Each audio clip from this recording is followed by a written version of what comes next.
Ever wondered what peculiar habits the rich and famous indulge in behind the scenes? Well, brace yourselves and welcome to Relaxolic TV. From Howard Hughes' extreme germophobia to Salvador Dali's surreal napping ritual, these individuals' eccentricities are not just quirks. They often are the result of their unique meditation practices, helping them maintain focus and creativity.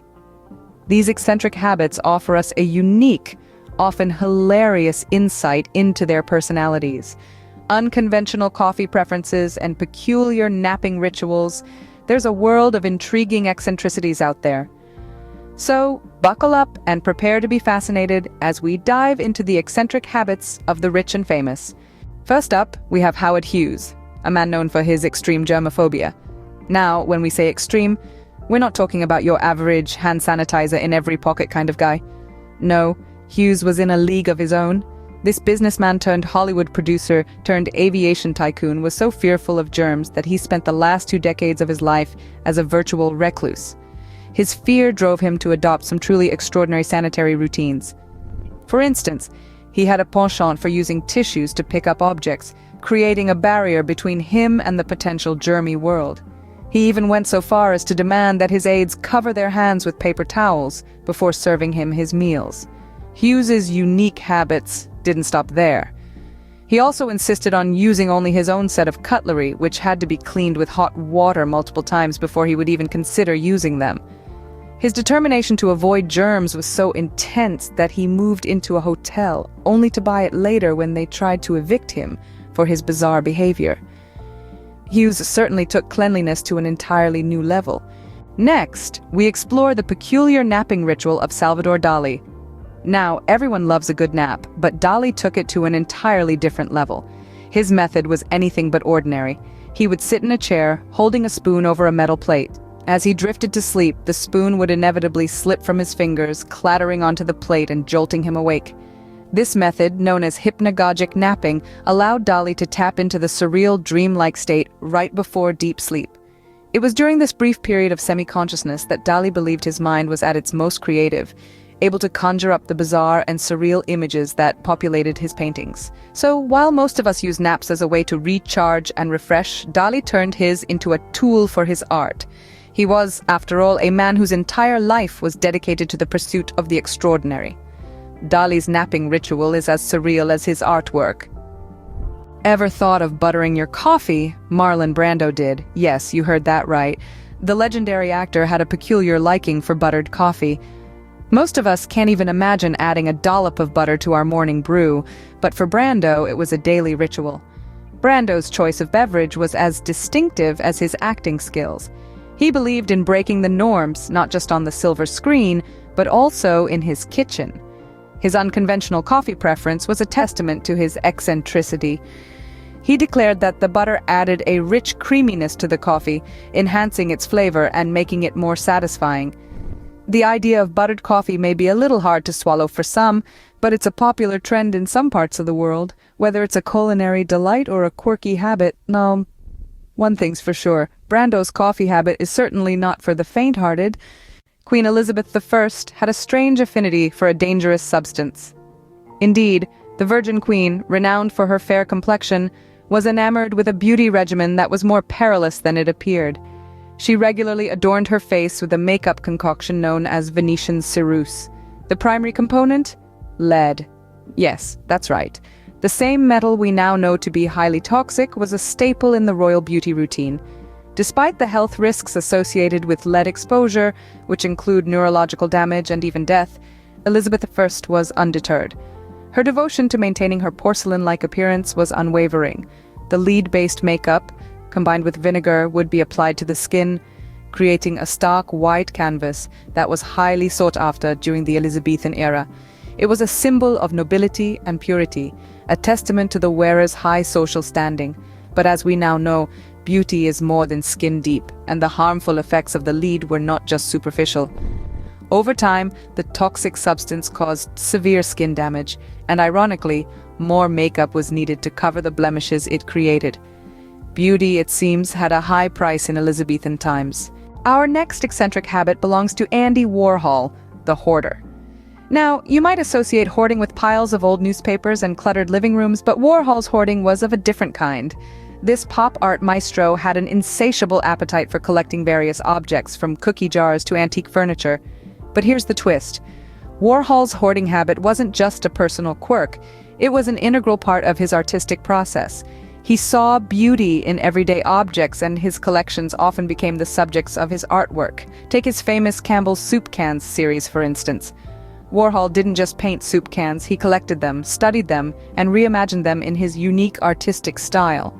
So, in a way, Warhol's hoarding wasn't merely an eccentricity, it was a testament to his belief that art could be found in the most mundane of places. Warhol's hoarding habit certainly added a unique touch to his art. Benjamin Franklin had a peculiar way of staying healthy. Now, when we think of Franklin, we often picture him flying a kite in a thunderstorm, but there was another, less-known side to this founding father. He was a cold air enthusiast, to put it mildly. In his quest for health and vitality, he developed a practice he fondly referred to as air baths. Imagine this: Franklin would strip down to his birthday suit and sit in chilly rooms or outdoors, letting the cold air envelop his bare skin. Some might call it madness. Others might call it a revolutionary wellness ritual, centuries ahead of the modern-day cold therapy trends. Franklin believed in the invigorating effects of cold air on the human body. He claimed it improved his circulation, boosted his mood, and even sparked his creativity. Now, we can't guarantee you'll invent the next bifocals or lightning rod while sitting in the buff, but one thing's for sure. Franklin's air baths were certainly a unique approach to health. Michael Jackson took his love for oxygen to a whole new level. Known as the king of pop, Jackson was notorious for his eccentric habits, one of which was his fascination with oxygen. He believed that by spending time in an oxygen chamber, he could keep his skin looking youthful and vibrant. Now, we're not talking about a few minutes here or there. No, Jackson would spend hours in these chambers, immersing himself in a hyper-oxygenated environment. He was convinced that this was his secret weapon against aging, and that it would help him maintain his youthful appearance. This was not a one-off experiment either. Jackson was so convinced of the benefits of his oxygen regimen that he had a personal oxygen chamber installed in his home. And while we may not all have access to personal oxygen chambers, one can't help but admire Jackson's dedication to his unique beauty regimen. Jackson's oxygen habit was as unique as his music. Charles Dickens had a peculiar writing habit that involved a compass. This renowned author, known for his vivid characters and intricate plots, had a unique method to spark his creativity. Whenever Dickens sat down to pen his masterpieces, he made sure he was always facing north. It sounds unusual, doesn't it? But to Dickens, this was an essential part of his writing process. He firmly believed that aligning himself with the Earth's magnetic field in this way helped to channel his creative energies and bring his stories to life. While it's hard to say whether this practice had a tangible impact on his work, it's clear that Dickens felt it was essential. And who are we to question the methods of the man who gave us A Tale of Two Cities and Great Expectations? Dickens' compass habit certainly added a unique spin to his writing process. As we've seen, eccentric habits are not exclusive to the ordinary. They are woven into the fabric of our individuality, shaping the contours of our personalities and painting the canvas of our lives with the vibrant colors of uniqueness. Throughout our journey, we've traversed the vast landscape of eccentricities, from the recluse's solitude to the surreal sleeper's dreamscape. We've sipped on the coffee connoisseur's exquisite brew and scribbled with the lead lover's cherished pencil. We've navigated the hoarder's labyrinth of possessions, felt the cold air enthusiast's shivers, breathed in the oxygen fanatic's life force, and followed the compass fan's unwavering direction. These peculiarities, quirks, idiosyncrasies, whatever you choose to call them, are not just random habits. They are manifestations of the unique personas of the rich and famous, reflections of their individuality. They are the whispers of Howard Hughes' germophobia, the echoes of Salvador Dali's surreal napping ritual, and the aroma of Marlon Brando's unconventional coffee preference. They are the shadows of Queen Elizabeth I's lead makeup, the footprints of Andy Warhol's hoarding, the cool breeze of Benjamin Franklin's air baths, the breath of Michael Jackson's oxygen tent, and the steady needle of Charles Dickens's compass. Yet eccentricity is not reserved for the rich and famous alone. Each one of us harbors a unique set of quirks and habits that define us, that make us who we are.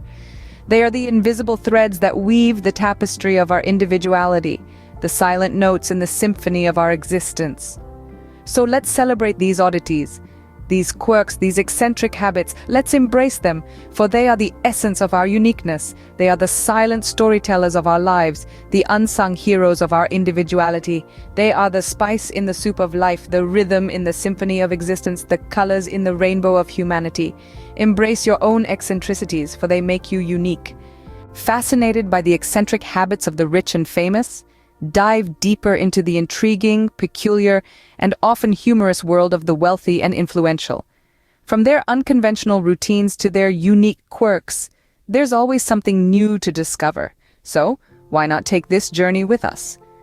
Uncover more fascinating insights into the lives of those who have etched their names in the annals of history. Subscribe to our channel and join us as we continue to explore the fascinating world of the rich and famous.